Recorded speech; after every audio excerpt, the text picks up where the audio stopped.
Tanggal 21 September, hari ke-265. Refleksi dan penyembahan.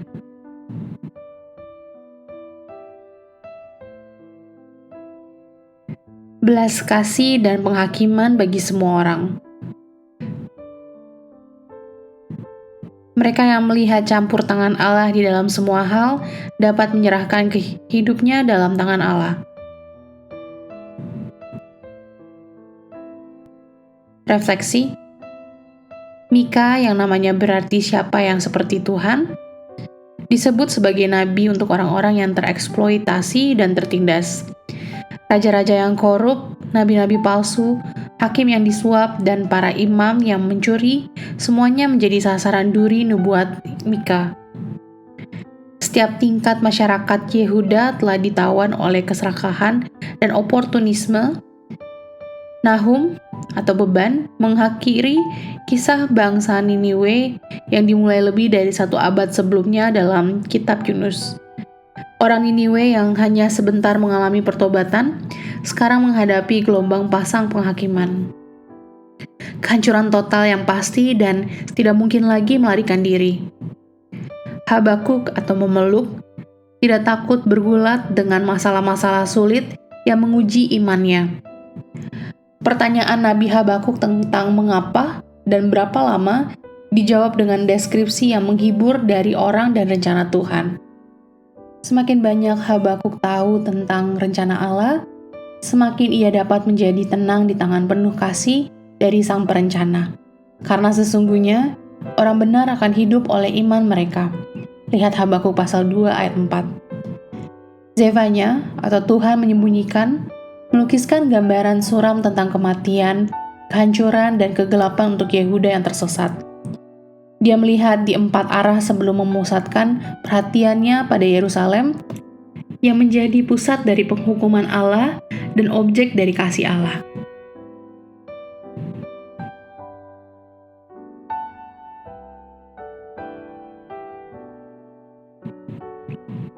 Adorasi.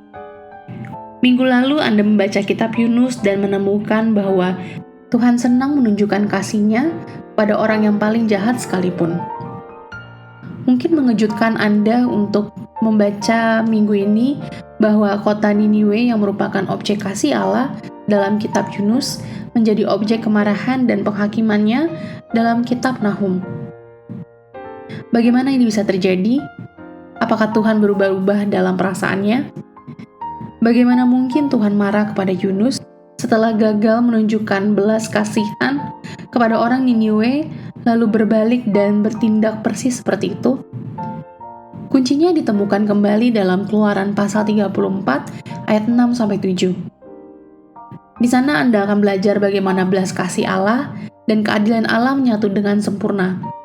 Tuhan, Allah penyayang dan pengasih, panjang sabar, berlimpah kasih-Nya dan setia-Nya, yang meneguhkan kasih setia-Nya kepada beribu-ribu orang, yang mengampuni kesalahan, pelanggaran dan dosa, tetapi tidaklah sekali-sekali membebaskan orang yang bersalah dari hukuman, yang membalaskan kesalahan bapa kepada anak-anaknya dan cucunya, kepada keturunan yang ketiga dan keempat.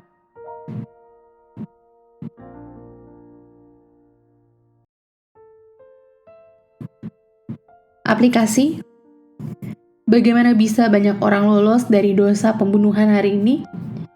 Karena sekaranglah hari ini.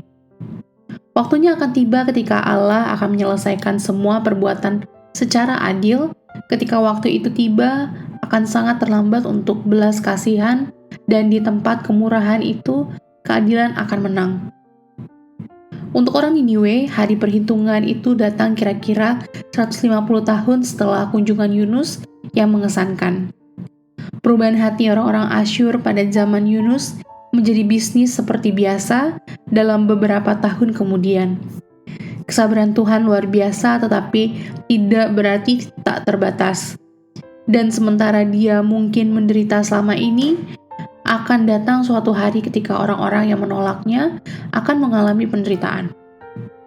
Pada kartu berukuran 7 x 17 cm, Buatlah daftar semua keluhan terhadap orang lain yang dari sudut pandang Anda masih belum terselesaikan. Sekarang, ambillah daftar kesalahan-kesalahan yang belum diperbaiki dan serahkanlah semuanya itu kepada Tuhan dalam doa. Kemudian sobeklah daftar itu. Berlatihlah untuk menunjukkan belas kasihan, serahkanlah penghakiman kepada Tuhan.